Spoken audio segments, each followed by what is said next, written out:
សួរនាងខ្ញុំឈ្មោះមាសមាលីអាយុ35ឆ្នាំ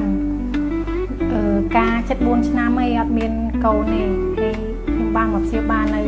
ទីពេទ្យគេជាមួយអ្នកគ្រូហ្នឹងហើយក៏ព្យាបាលហើយយើងតបានមួយខែផងក៏បណ្ឌិតទៅឃើញទីកម្មក៏រសជាតិជាមួយទេនិយាយទៅសុបាយចិត្តដែរសុបាយចិត្តខ្លាំងដែរព្រោះ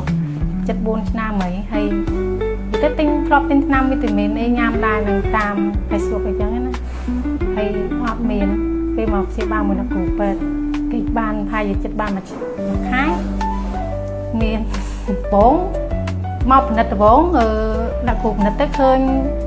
ខ្ញុំដូចថាមានដុំឈាមអីចឹងបាំងពីមុខចឹងណាมันអាចមានបានដល់ព្យាបាលហ្នឹងចឹងទៅឥឡូវមានហើយមានពេលតាំងពីកាយរាំងរដូវរហូតរាំងរដូវលើស4-10ថ្ងៃមួយអាទិត្យអីចឹងមក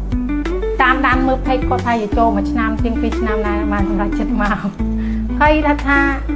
មកតែឯងណាមួយអត់ដឹងថាមិនអីចឹងណាដល់យើង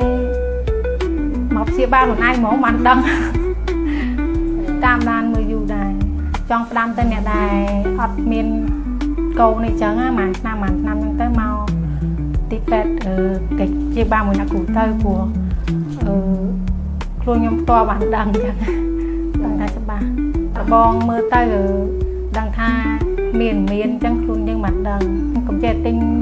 ថ្នាំតាមអនឡាញនេះមកពេកចង់វាខាតតលុយដូចខ្ញុំជាដើមទិញអស់មិនសើដែរណាថ្នាំវីតាមីនថ្នាំអីញ៉ាំចឹង